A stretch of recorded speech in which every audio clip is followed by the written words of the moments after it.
Bom dia a todos. Alô? Agora sim. Bom dia a todos. A gente já teve uma mesa de abertura bem animada. Eu já começo agradecendo a USE, porque o trabalho, a USE é o CCDPE, né? Porque eles são o corpo dos nossos encontros, né? Se não existissem os trabalhadores dedicados para nos acolher, para nos preparar, para nos alimentar, para nos receber, para nos abraçar, para durante muito tempo ficar trocando e-mails, organizando as coisas. Cada coisa dessa aqui, para a gente que trabalha na organização, aquele banner ali tem história. Tá? Cada coisa dessas envolve trabalho, envolve dedicação. E todo mundo faz isso de forma voluntária. Tá? Nosso trabalho tem se caracterizado por isso. Eu quero agradecer, antes do meu trabalho, a Hélida, que veio de Uberaba. Tá? Hélida é professora da Universidade Federal do Triângulo Mineiro. Tem alguns trabalhos sobre passe em hospitais, tá? Trabalhos publicados internacionalmente, e acolheu o nosso convite, veio voluntariamente estar com a gente. Tá? Eu vou ser eternamente grata a ela, tá, Hélida? Sinta-se abraçada e acolhida aqui no nosso evento. A minha tarefa é a seguinte: nós temos um grupo nos nossos encontros heterogêneo. Tem gente aqui com doutorado, que faz publicação na Nature, né, Alexandre, na Science, né, Alexandre Fonseca? Tá? Gente aqui com mestrado, gente com trajetória acadêmica. Nós temos pessoas que são interessadas no espiritismo. Tá? Pessoas que estão no dia a dia do espiritismo, que estudam e conhecem Kardec, que vêm também interessados no nosso evento. Então, como expositor, fico numa saia justíssima, né? Tendo que falar para grupos diferentes. Então, essa primeira palestra foi pensada para a gente poder falar de algumas coisas que são ligadas à pesquisa, tá? Mas que são importantes para a gente entender alguns dos trabalhos que vão ser apresentados aqui hoje. E é uma espécie de nivelamento de todos nós. Tá? Então, eu queria expor, por causa do nosso tempo, e depois abrir as perguntas, e sintam-se muito à vontade. Como professor da Federal de Minas Gerais, eu costumava dizer para os alunos que, se as perguntas são honestas, não existe pergunta boba. Tá certo? Não existe pergunta boba. Tá? Quando as perguntas são desonestas, têm outra finalidade, aí sim, tá? Ainda assim elas não são bobas. Então, eu queria deixar todo mundo à vontade para perguntar, para dizer que não entendeu, tá? Para discordar, para recolocar de forma, vamos dizer assim, republicana. Tá, ok? Bom, o Liraucio vai me ajudar. Liraucio é multitarefa, como diz o Pedro. Tá? Como trabalham os pesquisadores? Nós tivemos na LIP esse ano, e já há alguns anos a gente vem tendo, uma série de discussões que eu pessoalmente acho que são discussões que a gente traz da universidade. Tá? Não tem nada a ver com o espiritismo. Tá? A gente tem uma discussão muito grande na universidade, por incrível que pareça, tá? Depois de todos esses anos, uma pergunta que dá mal-estar dentro da universidade é mais ou menos essa: o que é ciência? Tá? Porque a gente tem entendimentos diferentes do que é ciência. Tá? Vamos continuar. Então, eu tentei fazer uma exposição a partir do básico. O que pesquisam os trabalhadores? Então, ao invés de discutir as diferenças, que é o que a gente às vezes faz dentro dos e-mails, eu gostaria de ver algumas coisas que são semelhantes entre todas as áreas, se é que isso é possível, tá? em todas as áreas do conhecimento. Então, eu peguei alguns temas das diferentes áreas do conhecimento em que a gente faz de forma mais ou menos parecida. Tá? Da psicologia à física, das ciências sociais à história, tá? Da geologia à matemática. E algumas coisas que a gente faz igual. E acho que falar dessas coisas vai ser útil para nós. Eu resolvi começar com Kardec. Alguém fez um comentário ao longo do ano, tá? Que a gente tem falado pouco de Kardec. Não é que a gente tem falado pouco de Kardec, é que a gente se preocupa em fazer um encontro, como o Marco levantou, como a mesa de abertura bem levantou, tentando tratar da fronteira entre o espiritismo, as questões espíritas, e as questões que são estudadas pelas universidades, pela academia, tá? As questões que são consideradas conhecimento por essas instituições. A gente faz isso aqui porque a gente tem a oportunidade de discutir Kardec, de discutir Jesus, de discutir outros temas do Espiritismo em muitos e muitos eventos do movimento espírita. E é difícil a gente reunir pessoas para fazer esse tipo de trabalho que é um pouco árido. Por isso é que a gente vem fazendo aqui. Mas eu resolvi começar com Kardec esse ano, né? E eu tirei uma citação da Gênesis, em que ele fala assim: o Espiritismo e a ciência se completam reciprocamente. A ciência sem o Espiritismo se acha na impossibilidade de explicar certos fenômenos só pelas leis da matéria. Ao Espiritismo sem a ciência faltariam apoio e comprovação. Ou seja, Kardec está dizendo que a gente tem que estudar, tem que conhecer o que as diversas áreas de conhecimento estão produzindo. Tá? O estudo das leis da matéria tinha que preceder o da espiritualidade, porque a matéria é que primeiro fere os sentidos. Se o Espiritismo tivesse vindo antes das descobertas científicas, teria malogrado como tudo quanto surge antes do tempo. Então ele está dizendo que na própria construção do Espiritismo, tá, é importante que existisse o conhecimento científico, de forma ampla. Tá?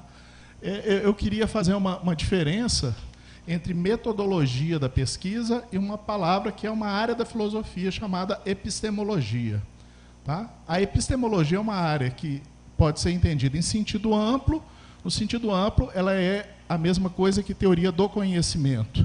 Isso significa o conhecimento filosófico, isso significa o conhecimento empírico formal, isso significa o conhecimento hermenêutico, isso significa uma série de formas de conhecimento que são construídas de forma diferente. Tá? Ou ela pode ser entendida no sentido de epistemologia das ciências. E na nossa universidade, na UFMG, a gente tem existe uma...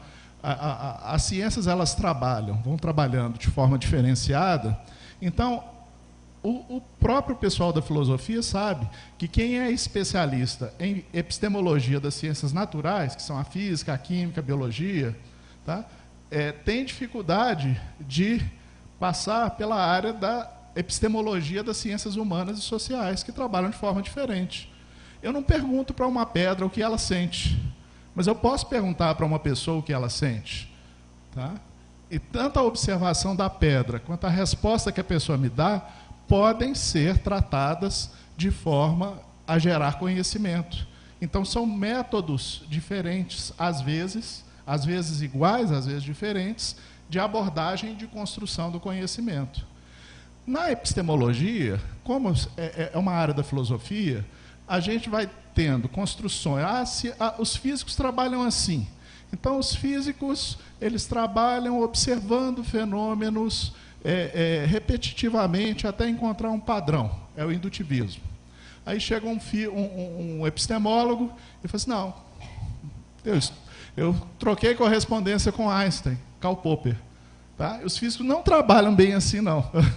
Tá? Eles pegam uma hipótese, eles fazem uma conjectura, e daquela conjectura, então, eles começam a fazer uma série de experimentos para ver se a conjectura se confirma ou não, se os experimentos falsificam a conjectura.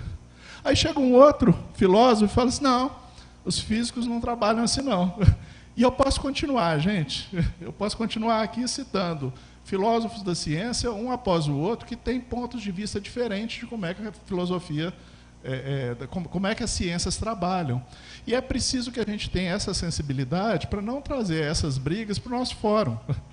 Eu tenho certeza que aqui eu não tenho condição de falar como a física trabalha. Eu prefiro que o Alexandre Fonseca, o Ademir, que já deve ter chegado, que eles falem disso. Eles trabalham com isso todo dia. Da mesma forma que eu imagino que o Alexandre vai ficar muito pouco confortável se eu pedir para ele me falar como é que um psicólogo pesquisa. Tá? Então, eu queria distinguir essas coisas. Primeiro, epistemologia de metodologia. É por isso que quando a gente estuda metodologia, são professores das áreas nossas de pesquisa, metodologia de pesquisa na administração. Vai ser diferente de metodologia de pesquisa na geologia, não tenho dúvida. Tá certo? E aí, então, esses professores vão levantar a lógica da metodologia que é aceita para a área da administração, eles vão levantar as técnicas que são normalmente usadas, que são aceitas pelo grupo, e isso remete a gente para um outro conceito, é que a ciência não é apenas um método que é aplicado e que gera o conhecimento verdadeiro. Isso todos nós já sabemos que não funciona desse jeito. Tá? A ciência, ela depende também... Liraucio, me ajuda, Liraucio. Não me trai, não. Você pode me trair com ele, mas quando não for sua hora de trabalho. Tá? Eu trouxe, antes do que eu ia falar, eu trouxe esse autor, que é Jean Ladrierie, que esteve aqui na USP. Ele tem um livro chamado A Articulação dos Sentidos, e ele tenta classificar as ciências, fala assim, ó, esse grupo aqui trabalha de forma mais ou menos semelhantes, nesses 3 grandes grupos. As ciências formais, que são a matemática e a lógica, que trabalham só com signos, não trabalham com objetos, tá? Não trabalham com matéria, tá? Não trabalham com organismos. Então, o trabalho deles é dedutivo, eles têm uma forma de trabalhar diferenciada. Minha filha faz estatística. Ela chega buzinando em casa, quando ela chega assim, nossa, o professor deu na prova, pediu para eu provar... para eu deduzir e provar que tal coisa é assim. Ele não pediu só para eu usar, não, porque usar ela sabe usar, mas ele tem que saber provar, e ele prova com a lógica dedutiva. Tá? É o dia a dia dela. Tá? A gente tem as chamadas ciências empírico-formais, que são ciências que investigam esse conceito chamado natureza. Daí a ideia da revista chamar Nature, tá? Porque ela está dando ênfase a esse campo, vamos dizer assim, a esse grupo de áreas de conhecimento, física, química, biologia, tá? E eles geralmente estudam coisas que acontecem em comum, regularidades, que vocês já devem ter ouvido falar também com o nome de leis. Identificar as leis que regem a matéria. Kardec falava muito disso. Tá? O grande avanço de boa parte das ciências empírico-formais se deu à medida em que ela foi constatando regularidades. E mais, à medida em que ela foi conseguindo mostrar essas regularidades de forma matemática, que possibilitava a eles até prever algumas coisas que vão acontecer, antecipar algumas tendências, ciências empírico-formais. Elas têm em comum estudar objetos materiais, objetos perceptíveis pelos sentidos. Mas uma ciência nunca é só a observação e a inferência de leis. Ela trabalha com teorias também. Toda ciência constrói um corpo teórico. Tá? Então, a gente tem a terceira, que são as ciências hermenêuticas, tá? Que trabalham com a cultura. Então, a gente chega para um antropólogo e pergunta para ele o que é o espiritismo. Esse antropólogo ele vai se meter no meio dos espíritas, ele vai observar os espíritas, vai conversar com os espíritas, até ele conseguir entender o que nos liga, o que nos diferencia, o que nos diferencia das outras pessoas, de que forma o espiritismo nos faz um grupo social, como funciona um centro espírita, é o entendimento da cultura. A gente pergunta para um advogado o que significa quando o legislador aprovou tal lei.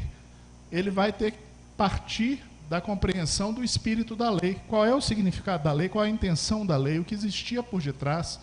A hermenêutica é a busca da compreensão do significado.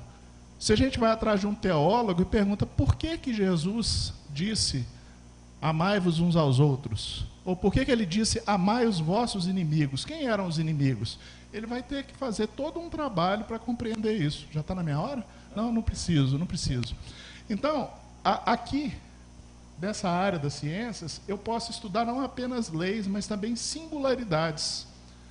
O médico, o psicólogo ficam no meio desses dois. Tá? O médico ele aprende como funciona uma determinada doença, qual é o ritmo de uma determinada doença. E, de repente, eles têm um paciente na sua frente, que, embora a doença funcione de uma forma geral, aquele paciente, tá, pode não reagir ao medicamento da mesma forma que os outros, tá? Pode apresentar sintomas um pouco diferentes dos outros, vai ter características singulares. Então, ele tem que transitar entre o singular e o regular, entre a lei e o indivíduo. Ele tem que compreender como funciona a lei, mas tem que compreender como funciona o indivíduo. Tá? Isso é muito discutido nas nossas áreas. Tá? Continuamos lá, Liraucio. Liraucio. Bom, o que eu peguei alguns pontos comuns dos trabalhadores. Tá? Qualquer curso de metodologia vai durar 60 horas no mínimo. Tá? Às vezes 1, 2 e 3. Tá? Mais num mestrado e num doutorado, tá? A gente vai estudar um bocado de coisa. Então, eu vou passear em alguns pontos. Tá? Aí eu trouxe uma coisa para ficar mais agradável para nós. Imagine que todo conhecimento humano coubesse dentro desse círculo. Dentro do círculo é tudo o que a gente conhece, todas as áreas, todas as disciplinas estão aqui dentro desse círculo. Ok? Lirauce. Ali na bolinha azul é o que a gente estudou no ensino fundamental. Ali na bolinha média é o que a gente estudou no ensino médio. Apesar das mudanças do que o Temer está querendo fazer, tá? Aqui nesse modelo, a gente teria estudado um pouquinho de tudo. Né? Tem uma visão introdutória de todas essas áreas do conhecimento. Mas é um pedacinho. Né? Continuamos. Bom, aí aquele cor-de-rosa, meio salmão, tá? Não sei se é fúcsia, isso as mulheres vão saber mais do que eu, elas têm inteligência de cores bem maior que a minha. Tá? A gente estudou no nível superior. Vocês viram que ali mudou porque a gente estudou um pouco mais de uma determinada área. O médico estudou medicina, o psicólogo estudou psicologia, o engenheiro estudou engenharia. Tá? A pessoa formada em letras formou-se em português e latim, tá? Ou em português e inglês. Tá? E ali na ponta vermelha é alguém que resolveu dar continuidade ao seu estudo e fez um mestrado. Então ele pegou aquela área, tá? O Lirauce estudou canto, tá? Pegou aquela área e resolveu aprofundar em conhecimentos no canto. Quando eu chego no final do mestrado, eu vou defender uma dissertação de mestrado. Tá? A dissertação, ela em si não trouxe nada de novo. Ela é uma demonstração de domínio que o aluno faz de um determinado campo que ele escolheu, de um determinado tema que ele escolheu. Pode até, por acaso, tá, dar uma contribuição original, mas não é esperado isso de uma dissertação de mestrado. Tá? Continuando. Bom, ali a gente tem o doutorado. E quando a gente entra no doutorado, muda um pouco as perspectivas. A grande maioria dos nossos programas vai funcionar como? Você vai fazer algumas disciplinas, vai aprofundar-se mais naquela área que você fez, mas o seu trabalho vai se aprofundar mais e mais, vai se afunilar e se aprofundar mais e mais em um determinado campo. Suponha que eu tenha escolhido a parapsicologia, que não é muito privilegiada aqui no Brasil. Tá? Eu vou ter que começar a ler os trabalhos que os parapsicólogos publicaram e estão publicando hoje, as questões que eles estão discutindo hoje. Então, é todo um esforço e tempo dedicado à pesquisa e ao conhecimento de um ponto que vai ficando mais e mais e mais afunilado dentro daquele grande círculo de conhecimentos. Tá? Isso é indispensável para eu poder escrever uma tese de doutorado, Lirauce. Chega uma hora em que eu estou estudando e que eu pergunto, mas e isso? Eu poderia ter feito essa pergunta lá no primário. A mesma pergunta. Mas eu não teria a bagagem de conhecimentos, eu não saberia o que as outras pessoas sabem e já estudaram para responder. Uma vez um aluno me fez uma pergunta em sala. Tá? E eu falei, sua pergunta é boa. E aí eu fiz um trabalho de pesquisa em cima da pergunta, chamei um outro aluno, trabalhamos junto, apresentamos no Ampad e ganhamos o prêmio. Melhor trabalho da administração pública. Aí meus alunos falaram assim, mas e o que fez a pergunta? Eu falei, uai, foi muito inteligente, mas ele não respondeu. Ele só fez a pergunta. Quem teve todo o trabalho para responder de forma convincente fui eu e o outro, por isso é que a gente ganhou o prêmio.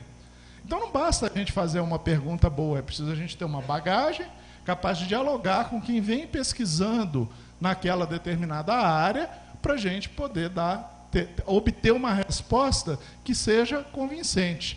Resposta plena, aceitação total, não existe em área nenhuma, gente. Nem Jesus conseguiu, não é a gente que vai conseguir. Tá? Eu vi pessoas se afastando do espiritismo porque têm dúvidas, acho que não deveriam ter nem entrado. Porque se a gente conseguisse responder todas as dúvidas na concepção espírita, nós não estaríamos aqui nesse planeta, nós não estaríamos aqui reunidos. Tá? A gente não tem a solução para todos os problemas e a resposta para todas as dúvidas. Tá? Mas a gente tem uma atitude de ir em encontro, de tentar buscar, de tentar resolver.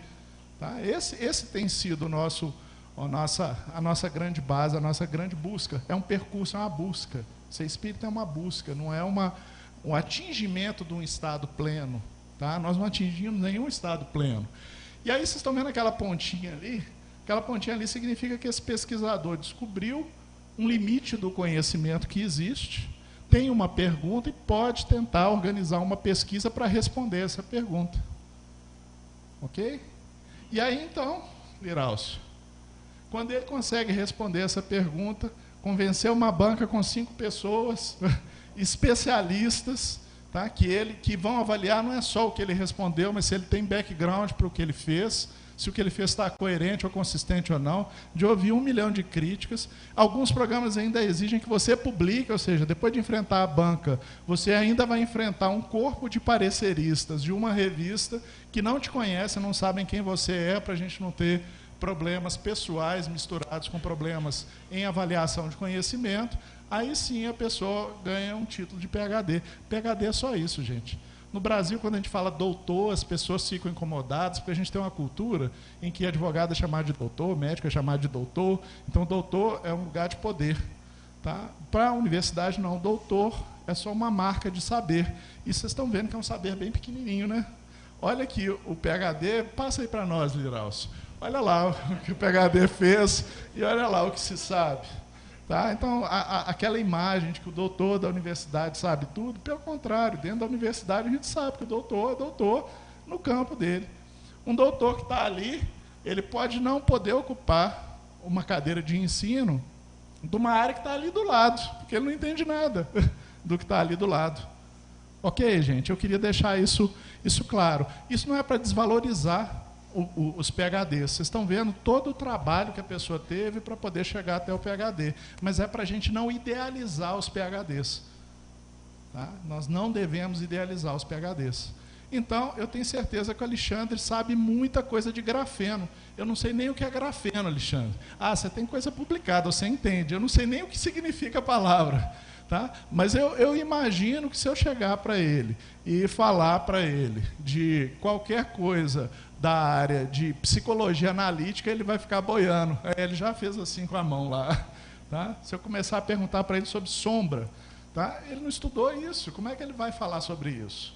Então, isso é algo da universidade que a gente devia copiar. Tá? Nós espíritas temos que tomar muito cuidado com o que a gente fala, para que a gente não comece a falar sobre coisas que a gente não entende. Uma frase muito importante para todos nós dentro do centro espírita deve ser: eu não sei. Se você é bom expositor, você deve ser capaz de falar eu não sei, quando realmente você não souber. Tá? Isso tem nos criado muitos problemas. Isso cria problemas na universidade. Se eu, que sou psicólogo, começo a fazer uma hipótese que envolve conhecimento físico, e o Alexandre, que é físico, vê que eu não domino a física, a minha hipótese vai ser só uma especulação. É assim que ele vai entender. Isso não é conhecimento, isso não é ciência. Se nós começarmos a especular as coisas acreditando que a gente está fazendo ciência, não estamos fazendo ciência. Porque ciência não é meramente especulação. Eu preciso ter uma fundamentação lógica, eu preciso ter uma fundamentação empírica, eu preciso ter evidências. Sempre, dentro da universidade, alguém vai te perguntar como esse conhecimento foi construído, para eu ver se eu aceito ou não. Já pensaram se os médicos resolvessem aceitar qualquer coisa? Alguém chega lá no Facebook, com I no final, e diz assim: olha, usa a folha tal para poder tratar tal doença. E o médico incorporasse isso para a prática dele. Tá? Quem que iria confiar nesse médico? O que vocês esperam de um médico? Vocês esperam que o médico seja capaz de triar. Surgiu um remédio novo. Esse remédio realmente é bom? Esse remédio realmente atende? Eu posso incorporar esse remédio à minha prática clínica? É uma pergunta que o médico vai se fazer. Esse remédio se aplica a todos? Esse remédio é superior ao outro? E o médico ainda tem a questão: esse tratamento, o custo desse tratamento justifica fazer um outro tratamento com outro remédio, cujo custo é bem mais acessível e menor? Certo? Vamos lá, Liraucio. Tá? Então, a segunda coisa que eu queria falar da ciência é que é isso, é que é um trabalho coletivo. Não é um trabalho meramente individual. Nós temos uma cultura no Brasil de valorizar grandes pessoas. Ah, o Santos Dumont. Gente, o Santos Dumont não teria existido, seguramente, se não tivessem havido os estudos sobre os balões. Tá? Sobre como se voa com objetos mais leves que o ar. O Santos Dumont ele é fruto de uma série de conhecimentos que outras pessoas desconhecidas criaram até que ele fosse surgir, até que ele surgisse. Tá? Então, o que a gente faz, a imagem que às vezes os pesquisadores dizem, o que a gente faz é colocar um tijolo nessa parede chamada ciência. É dar uma pequena contribuição. E a gente não faz essa contribuição sem a contribuição dos outros. E a gente não faz sozinho, porque eu posso errar. O Alexandre pode fazer lá uma equação daquelas milionárias dele, daquelas que ele gasta 2 dias pensando e trabalhando com números, e ter cometido um erro no meio. Então, ele precisa colocar isso na mão dos outros. E ele, por uma questão de reputação, ele vai querer ouvir crítica. Claro que ele vai querer ouvir crítica de quem sabe, de quem pode contribuir com o trabalho dele. Não vai querer ouvir crítica de quem não sabe. E vai falar assim, eu acho que isso aqui está feio. Isso ele não quer ouvir. É perda de tempo para ele. Tá? Então, todo mundo que trabalha com conhecimento quer ouvir crítica, mas crítica fundamentada. E o Liraucio está falando que acabou o tempo. Tá? Então, a ciência é um trabalho coletivo, as pessoas trabalham com áreas e questões semelhantes, participam. A crítica é uma prática comum. Hoje existe até uma antropologia do conhecimento. Tá? Passa, Liraucio. Eles publicam, os cientistas publicam seus trabalhos em pesquisas, em revistas que vão ser lidas por pessoas da mesma área. Não são revistas para o grande público. Cientistas não querem uma sala cheia de pessoas que não entendem. Eles preferem um grupo pequeno de pessoas que entendem o que ele está fazendo. Porque ele estudou tanto tempo que poucas pessoas estão trabalhando ou sabem aquilo com que ele está mexendo, se ele realmente fez um mestrado, um doutorado sérios. Tá? E tenta-se evitar os problemas interpessoais. Não é interesse para a ciência as brigas, embora existem, porque os cientistas, a gente, pela observação, sabe que eles costumam ter um ego grande. Né? Se o espaço deles fosse medido pelo ego, tá? Aqui nessa sala não caberia 2 ou 3. Tá? É meio complicado. Tá? Mas a gente tenta, de todo jeito, evitar que os problemas de ego, de vaidade, de personalidade atrapalhem a produção do conhecimento. Tá? Vamos lá, Liraucio. Me ajuda aí. Foi? Bom. Então, o conhecimento científico é um conhecimento falível. O cientista ele não defendeu a tese, é a verdade. Não, daqui a uma semana a tese dele pode cair. Por quê? Porque ele trabalha com evidências. Tá? E essas evidências, elas podem ser agrupadas e mostrarem que a interpretação que ele fez não é a interpretação mais correta. Então, a gente trabalha com falibilidade o tempo todo. Tá? E a gente está sempre atrás do estado da arte, o conhecimento aceito pela comunidade. Isso acontece nos hospitais. Você tem um procedimento, daí a pouco a literatura diz que esse procedimento não é o melhor, muda. Daí a pouco a literatura volta e diz que o procedimento anterior é superior, você volta. Eu faço hemodiálise há 11 anos, eu já acompanhei muito disso. Se fazia antes, parou de fazer, depois voltou a fazer. Porque é um conhecimento que vai acompanhando as evidências que vão surgindo, então ele é falível. Tá? Todo cientista trabalha com um problema de pesquisa, tá? Mas não dá tempo de dissertar sobre isso. Tá? E na área de saúde, que é o que a gente vai estudar hoje, nós vamos estudar um negócio chamado passe, outro negócio chamado prece, tá? Outro negócio chamado curas espirituais. Como pesquisam os pesquisadores da área de saúde? Tá? Então, me perdoem os médicos, tá? Eu não tenho a formação suficiente para falar muito de medicina, mas eu sou da área de saúde, porque eu tenho uma graduação em psicologia. Tá? E muitas das coisas que a medicina estuda, algumas das coisas metodológicas, nós fazemos de forma semelhante na psicologia. Então, eu posso dar uma notícia sobre isso. Tá? Então, hoje existe todo um esforço pela valorização da medicina baseada em evidências. Eu, como médico, posso aprender com o médico mais velho como eu devo fazer o meu trabalho. Tá? Mas seria importante que as minhas decisões e o meu avanço não se baseassem só na experiência do médico mais antigo. Tá? Que elas se baseassem em evidências, que são informações trabalhadas cientificamente, são informações construídas cientificamente. Tá? Liraucio. Bom, eu trouxe aqui um pouquinho para falar de inferência, amostragem e acaso, que vai aparecer nos nossos trabalhos. Tá? Os médicos nunca conseguem estudar uma população inteira, é muito raro você conseguir estudar uma população inteira. Todos os tuberculoses de São Paulo, é difícil de estudar, então eles trabalham com amostra. E a lógica da amostra, ela funciona como mais ou menos ali. Imagina que todos esses pontinhos são a população. Tá? Os azuizinhos ficaram saudáveis depois de um tratamento e os verdinhos ali morreram. Então o tratamento atinge a grande parte dessa população. Mas se eu for trabalhar com a amostra, eu corro o risco de pegar a amostra 1. E se eu estudar aquelas pessoas e achar que aquelas pessoas representam a população, a que conclusão que eu vou chegar sobre o tratamento? Que o tratamento é horrível. Mas vocês estão vendo que o tratamento não é horrível, porque vocês viram a população como um todo. Mas nos estudos a gente só consegue ver a amostra. Se eu pegar a amostra 3, qual a conclusão que eu vou chegar sobre o tratamento? Que ele é perfeito, que salva todo mundo, que não morre ninguém. A melhor amostra para representar essa população talvez fosse aquela amostra 2 ali, ó, que salva a maioria das pessoas, mas tem algum óbito. Então, a inferência estatística é isso. Como que eu faço para escolher uma amostra que tenha grande probabilidade de representar a população? É para isso que existe.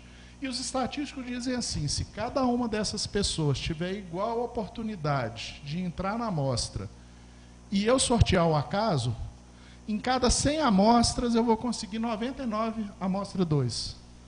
Mas eu ainda assim corro o risco de pegar uma amostra 1 ou uma amostra 3, que não me dão uma informação melhor do quadro da população. Tá? É 1 em 100. Então, os estatísticos nos ensinaram a reduzir o erro disso. Por isso, então, isso é que é aleatoriedade. É todo mundo ter a igual probabilidade de ser escolhido dentro de uma amostra. Ok? Continuamos, Liraucio. O grande ensaio, a grande forma de pesquisa que os médicos valorizam muito é esse ensaio clínico randomizado. Oh, meu Deus do céu, é nome. Tá? Ensaio é um estudo clínico, porque ele vai discutir alguma coisa, um tratamento, tá? Um medicamento, uma forma de intervenção na psicologia ou na enfermagem, tá? Alguma coisa que é feita com as pessoas e o que acontece com elas. Então, esse é o melhor estudo para fazer. Você tem uma população e escolhe uma amostra de doentes. Você cria um grupo de controle, esse aqui está em português de Portugal, e cria um grupo experimental. Para o grupo experimental, você dá o remédio. Para o grupo de controle, você não dá. Quem passar do tratamento, quem melhorou e quem não melhorou. Eu vou comparar o resultado do grupo de controle com o do grupo experimental. Se o grupo experimental tiver 10 e 9 tiverem melhorado e 1 não, e o grupo de controle tiver 10 e 1 tiver melhorado e 9 não, a que conclusão eu chego? Que o remédio é eficaz. Tá? Eu tenho, se a amostra for bem construída, se isso for bem feito, esse é um estudo que dá muita segurança ao médico. Se não houver desonestidade por parte do pesquisador, tá? Isso é um estudo que dá muita segurança por parte ao médico. Há outras formas de estudo. Vai lá, Liraucio. Mas eu não vou falar delas. É você pegar, por exemplo, pega essa coorte retrospectiva, você pega todo mundo que tem uma doença e começa a entrevistar para ver quem que foi exposto ao que eu acho que criou a doença e quem que não foi exposto. Eu posso achar uma diferença grande e falar assim, olha, o uso de cigarro está associado ao câncer de pulmão com base nesse tipo de estudo. Mas ele não dá tanta certeza ao médico quanto a outra forma de estudar. Ok? E vocês viram, volta 2, Liraucio, mesmo fazendo isso, volta mais 1, eu corro o risco de ter saído da amostra 1 ou a amostra 3 no meu estudo clínico randomizado. Então, apesar de eu ter tido um resultado bom, eu dei o azar de pegar um 1% que eu não deveria ter pego. Então, o que o pessoal da medicina faz? Replica o estudo. Um outro pesquisador, num outro lugar, faz o mesmo estudo. Passa para frente, Liraucio. Volta. Desse aqui. Aí eu fiz isso nos Estados Unidos. Aí um sujeito fez aqui no Brasil. Aí igual o estudo de pressa que eu li ontem. Eles fizeram no Irã. um estudo de prece no Irã, na Universidade Iraniana, publicado num periódico inglês. Tá? E obter o mesmo resultado. Nossa, esse resultado é muito mais bem embasado. Isso levou os médicos, dois para frente, Liraucio. Levou, é a última coisa que eu tenho para vocês, levou os médicos a isso aqui, tá? Que são chamados níveis de evidência e grau de recomendação dos estudos. Então, ter um estudo que é publicado numa revista, muito bom. Ter um estudo que é publicado numa revista e que usa uma metodologia considerada melhor, melhor ainda. Ter um estudo que é publicado numa revista, que usa uma metodologia melhor, que é replicado e que obtém os mesmos resultados, melhor ainda. Tá? Então, eles criaram esses níveis de evidência. Então, o nível de evidência mais lá embaixo é esse aqui. É a opinião especializada. Tá? É óbvio que se eu sou um cirurgião, eu vou aprender cirurgia com um cirurgião de 20 anos de experiência, com boa fama dentro do hospital. Ele não é conhecido como Dr. Morte pelos seus colegas. Então, com certeza, eu vou aprender muita coisa com ele. Eu devo levar em consideração o que ele está me falando. Com certeza, é indiscutível. Agora, isso não quer dizer que o cirurgião que fez a minha fístula falou assim, eu vou passar assim, assim, assim, como é que é o nome daquele fio que eles usam? O fio ao redor do vaso. E eu pensei aqui comigo, isso é a assinatura pessoal dele, que ele faz.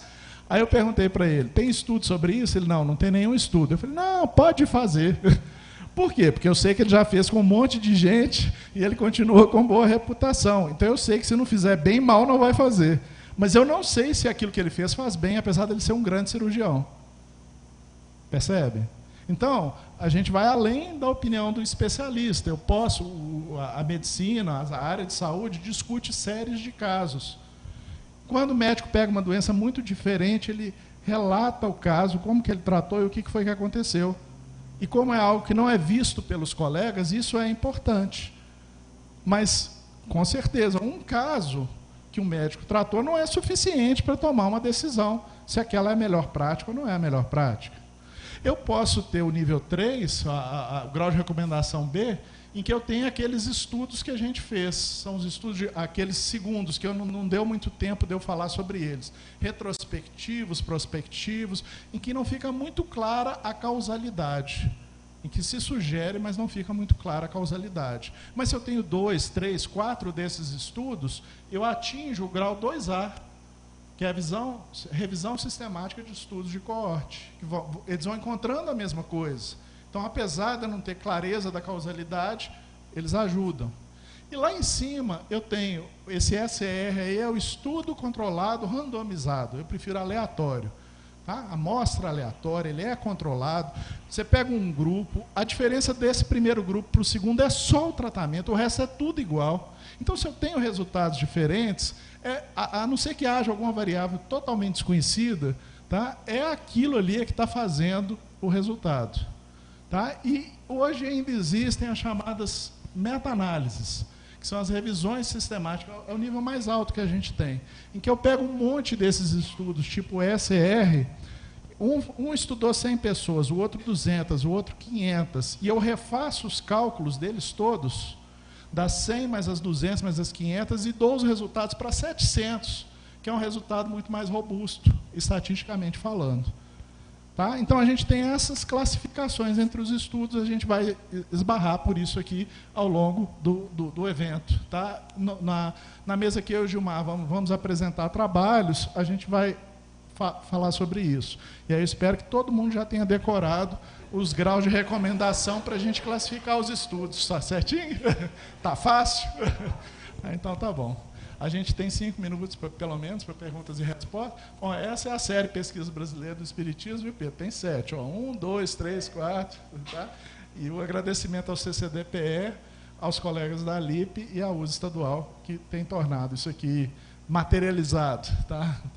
Tem partejado os livros com a gente. Tá? E eu fiz a propaganda do Espiritismo comentado. Mas a gente tem 5 minutinhos, Liraucio? Como é que é? Marco, tem? O Liraucio e o Marco deixaram. Então, é um grau de autorização mais alto. Quem gostaria de conversar sobre o assunto? Ó, nós temos 5 minutos para pergunta. Levanta a mão, a gente leva o microfone, porque nós estamos transmitindo e gravando, não? Então precisa do microfone, não adianta falar aí. Tá? Levanta a mão, a gente leva o microfone. Jader, eu queria que você falasse sobre o controle universal do ensinamento dos espíritos, em que amostragem se encaixa o método de Kardec. O Gilmar falou que vai abordar isso, então ele me deixou à vontade para quase não responder. Lembra que eu falei antes, Eliana, que a gente tem 3 diferentes grandes métodos de pesquisa? Isso da medicina está no método empírico formal. Isso de Kardec está no método hermenêutico. Eu respondi isso num capítulo daquele livro... Ah, o Liraus tirou. A hora da propaganda, dele deixar a propaganda lá. O Espiritismo, as Ciências e a Filosofia. Tá? Eu tento mostrar a ideia de que Kardec trabalhou com um método fenomenológico. Então, ele não usa isso, tá, da medicina. Ele vai pegar diferentes espíritos, ele vai fazer uma pergunta nuclear e vai tentar encontrar o que há de semelhante entre esses diferentes espíritos. Ele vai tentar identificar os diferentes espíritos, verificar aqueles que têm ou não condição de responder e vai verificar o resultado daquilo. Isso é o método fenomenológico. Foi desenvolvido pelo Edmund Husserl uns 50 anos depois de Kardec desencarnar. Tá? Então, ele percebeu que ele estava trabalhando com inteligências e que ele não poderia usar esses métodos, que são métodos para pesquisar matéria, da mesma forma. Só que ele não tinha uma epistemologia na época que ajudasse a ele, então ele desenvolveu. E aí o leitor ele fica meio confuso, porque o Kardec usa o conhecimento de ciência que ele tem do método empírico formal. E quem lê só o que Kardec fala não entende que ele superou aquilo que foi feito. Aí eu acho que nem os espíritas entenderam, da época dele, entenderam o quanto ele estava na frente. Tá? Aí chega o Lemarie e traz um monte de modismo para o espiritismo. Chega lá a teosofia, aí a teosofia era o conhecimento da moda, os teósofos falaram bastante para o ego do Lemarie, e o Lemarie ficou feliz e tal. Aí ele colocou, aí Liraucio, meu amigo, olha lá, o Espiritismo, as Ciências e a Filosofia, tem um artigo sobre isso. Tá? 20 páginas. Eu estou à disposição, se tiver dúvida, para qualquer um. Se tiver dúvida, pode me escrever. Tá? Que a gente conversa. Nada. Mais uma pergunta? Eu queria que você falasse para mim o que é um ensaio clínico randomizado duplo cego. Muito bom, Alcione. O ensaio clínico randomizado duplo cego. Cegamento é uma coisa que a gente faz nas pesquisas para evitar a interferência das pessoas. Tá? Então, imagina que ele vai tomar um remédio, ela tem a mesma doença e não vai tomar o remédio. Tá? Então, primeiro, cegamento. Eles não vão saber quem toma e quem não toma o remédio. Eu dou uma pílula de farinha para ela, ela está tomando achando que é o remédio. Isso evita o efeito placebo. Tá? Isso é um estudo cego. Um estudo duplo cego. Quem vai avaliar se eles melhoraram ou não? Não sabe quem melhorou e quem não melhorou. Então, quem tomou e quem não tomou o remédio. Aí a enfermeira, lá do estudo lá dos iranianos, tá? Ela não sabe para quem foi feita oração e para quem não foi feita oração. Ela foi avaliar o nível de dor deles. Então, ela avalia o nível de dor dele, avalia o nível de dor dela e entrega os dados para o pesquisador. O pesquisador sabe. Aí ele compara e vê. Tá? Não, ele diminuiu bastante a dor, ela não diminuiu a dor, o tratamento deve estar fazendo efeito. Ah, não, isso não aconteceu. Então, esse remédio que ele está tomando não deve estar fazendo efeito. Ficou legal, duplo cego? É parecido com o que a gente chama de blind review no nosso trabalho aqui da LIP. A gente manda o trabalho que a pessoa submete para um parecerista. Blind é cego, tá? Revisão cega. E o para 2 pareceristas. E eles não sabem quem escreveu. Às vezes a gente pode até fantasiar, mas a gente não tem certeza. Quem sabe é só o editor. Aí o editor recebe as respostas. Aí um fala, muito bom o trabalho, o outro fala, muito bom o trabalho, ele aprova. Agora, se um fala muito bom o trabalho, o outro fala muito ruim o trabalho, aí o pepino está na mão do editor. Geralmente ele manda para um terceiro, tá? Ele não se mete nessa discussão. Tá? É por isso que a gente não fica levantando, é fulano, é ciclano, é beltrano, nesse ponto de vista não. Ok? Só mais uma pergunta. Mais uma pergunta, gente. Aproveitem a oportunidade. Quem quer? Levanta a mão. Ah, é? Não, Foi então um tá professor bom. Então muito ficou bom. claro, Não ficou tudo. dúvida. Não precisa nada. Gente, muito obrigado. Obrigado, tá? Jader.